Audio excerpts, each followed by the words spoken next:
on. Come on. There you go. Come here. Come here.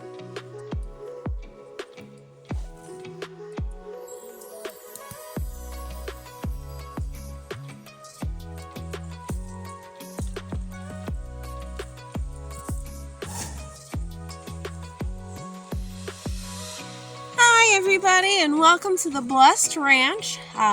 These are our two registered Highland cattle. So you've got Ludo right here in front. He has always got to be front and center. He's a bull. He's a bully, and hence the name why bulls became bull. Yes, you are a bully. Don't even lie about it, Ludo. So. And then we have Miss Una right there behind him. She is peeking at the camera, wondering what's going on. And we got these two last year, and end of June. They came to our ranch here. These were our first cows that we've ever had. We are brand new to this ranching. So they pretty much started our ranch with, our first large animals that we have here. So we do want them to breed. Ludo is going to be 2 years old in September, and Miss Una is a year and a half. She was a year and a half this past month. So she is ready to be bred now. She is old enough. You want to wait till they're about 18 months to a year and a half before they breed. Cow's gestation is 9 months, just like a human. So she will be pregnant for a long time. So if she gets pregnant this year, we would be expecting a baby probably, I would say, late summer, if not early fall then. And then we will sell their babies as well, and hopefully one day we can add another Highland female to our family, so that we have another one that Ludo can breed with as well. So these guys love to be brushed. They love scratches. They actually like their horns to be scratched and rubbed too, because they do have feeling in those horns. They're kind of like appendages, for people. So they are very aware of their horns. They have feeling in those horns. So they they know how to maneuver those horns. They'll use their horns to knock branches down. So this actually used to be a lush part of our woods over here. We used to have blackberries over here, but they have gotten to this part of our property, and they have knocked down majority of the small trees here. So, and yes, Ludo is the one that did throw the temper tantrum in our one video and wanted to go after me. And why did he want to go after me? Because I was brushing him and petting him, and he touched the electric fence, and he blamed me for it. So we do have a very high-powered electric fence to keep these guys in. Ludo is terrified of the fence. So he gets angry when he does touch it, because it does hurt. Trust me, we have touched the fence, and if you're going into cardiac arrest, just touch the electric fence, and you'll come back to life. It's a lot of times it's interesting to sit there and you look online nowadays for a lot of things, but there's no substitute for a lot of experience, because some things work for some people, some things don't work for others. So you look up things and it'll be, do this wood, they can hold off a wooden fence, or you're good with step-in T-posts, and it's worked for me. Everything works different for different people, and the one thing I've realized with Highland cows, they're unbelievably powerful. If he wanted to get out, he could. That probably goes for a lot of different cows, but electric fence works for us. And he's broken 4-inch, 5-inch pieces of wood that's been put down in the ground like 43 inches down, and he's busted them like toothpicks. He's very strong. Yeah, he is, even though, so they're very stocky. They are considered a smaller breed cow, so some people will call them miniatures, which just, it means that they're smaller than your Angus, or some of your other breeds. But he is hefty. He will be around 2,000 pounds when he reaches full maturity, which is about 4 or 5 years of age for these bulls. So he is intact for breeding purposes. But he's a doll. He's a sweetheart. We do love him here, but they're very dangerous. So these are our Highlands, and let's move on to the rest of our hoofed family here at the ranch.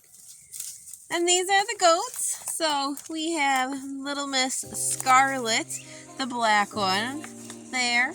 She is, let's see, we got her in November, and she was 5 months old then. So she is, I can't do quick math in my head, but she was 5 months in November. Yeah. And Cinnamon, who is the brown one that's standing up on the fence there waiting for her greens, she is actually Scarlett's grandmother. We got these two from the same farm that they had them, and they were breeding them, and then they decided that they just didn't want them anymore, so they came to us in November. So they get to hang out with our Billy goat as well, and Mr. Harvey Dent. It's a little goat pasture here. Where are you, Harvey? That's Cinnamon. So, of course he moves. There's Mr. Harvey walking away over there, and Cinnamon's little nose too. So that's Harvey Dent. He came to us in February. He's our Billy goat, which he is very passive, and Miss Cinnamon likes to bully him out of the way. Bully the Billy goat. So Harvey came to us in February. Don't know how old he is. He came from a bad situation. So he looks a lot better now. His hair is growing in much better. He looks healthier. So we are hoping that Miss Cinnamon there, if you see her fat little belly, that she will hopefully have a baby by September. So we're hoping for that. So these are our 3 goats that are in this part of our yard. All right, here's the 4 of our goats. One of them's hiding back there. With our little calf, our Jersey calf. So we'll start with our calf. That's Sirloin over there. He gets to hang out with these girls since he's a little bit too small yet to be with the Highlands, and with Ludo being so temperamental and spoiled and a little toddler at times.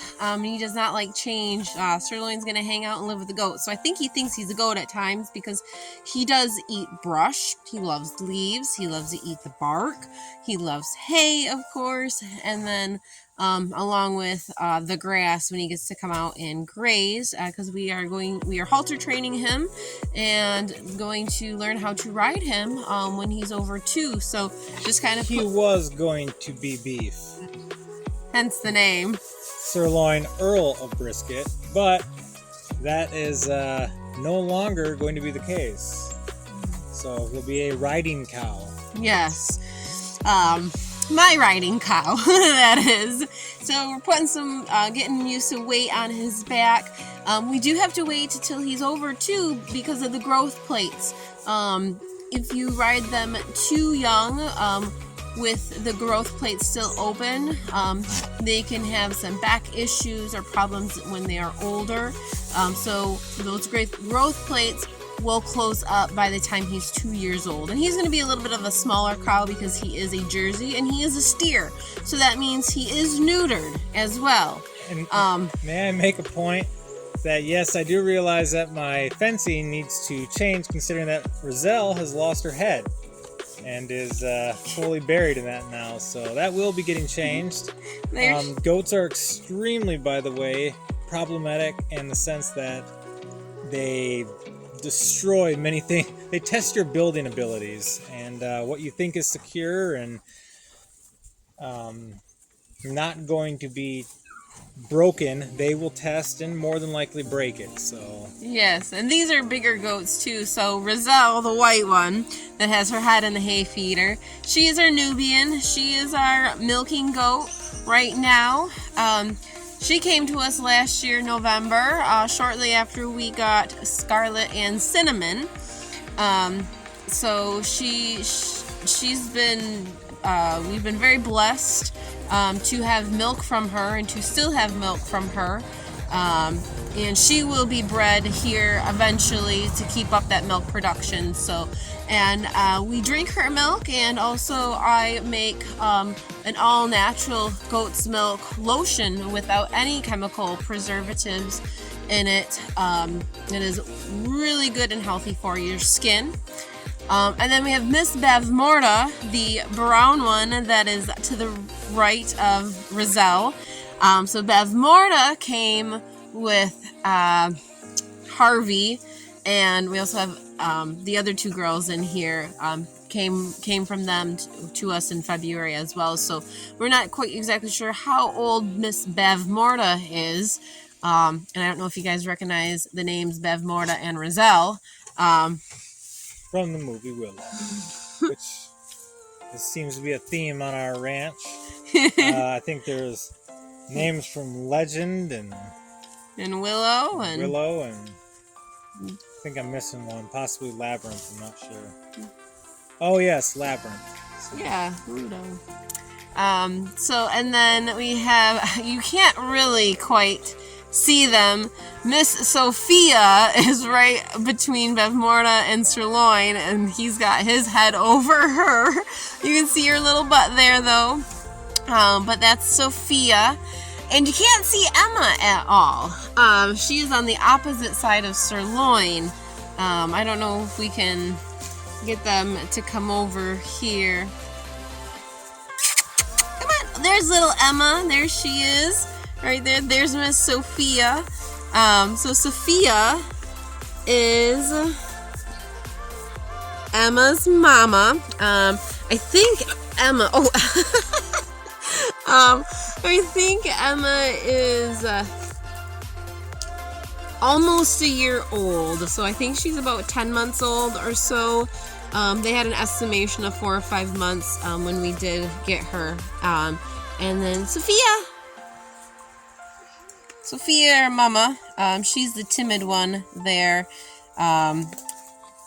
We do not know how old she is. I think she's a bit older though, but Sophia and Emma are also silky fainting goats as well. So as soon as Emma's old enough, we do want to breed her with Mr. Harvey Dent. So we do need to wait till she's a little bit older, at least a year old, so that she doesn't have any complications with her pregnancy, and just to be a little bit bigger and make sure that she is grown and is going to be able to carry that pregnancy without any issues or affecting her growth at all. So, and probably Miss Sophia, since we don't know how old she is, which she's running away from me.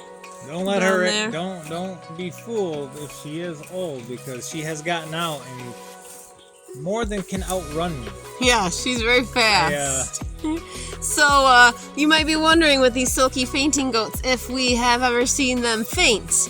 Yes, Sophia is the only one that has fainted because she is so timid and shy, and goats will choose a pecking order, you know, who the top doe is, which in here Roselle's the top doe, and then it's Bevmorda, Emma, and then Sophia. So Sophia will get scared and she will stiffen up and faint. So she is the only one that we've seen do that. And if you're wondering why Cinnamon and Sophia, Scarlett. excuse me, are not in here is because they are bullies, and they actually don't really get along with anybody.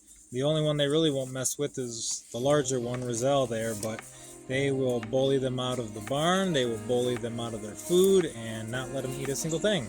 Oh.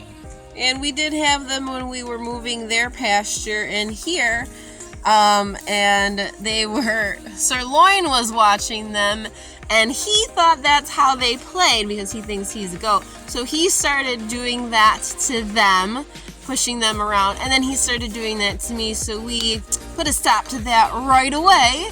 And he got to come out, and I got to play defense in there with Cinnamon and all the other ones, so that's why she's not in here. As we rotate for breeding, though, we will rotate them out, and Sirloin will go elsewhere for that. So these are these guys here.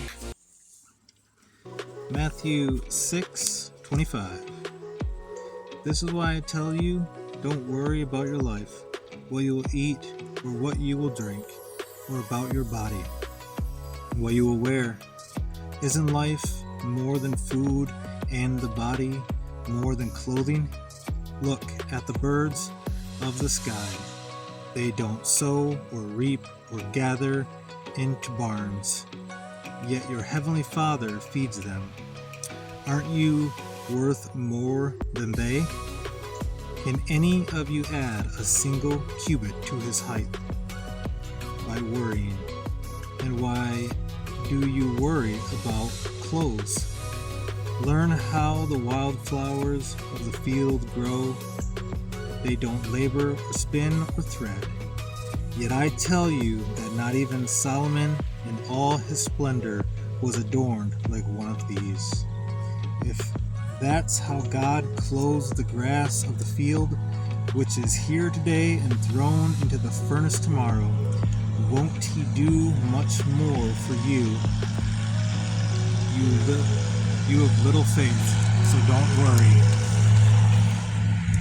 Saying, what will we eat, or what we will drink, or what will we wear? For the idolaters eagerly seek all these things, and your heavenly Father knows that you need them. But seek first the kingdom of God and his righteousness, and all these things will be provided for you. Therefore, don't worry about tomorrow, because tomorrow will worry about itself. Each day has enough trouble of its own.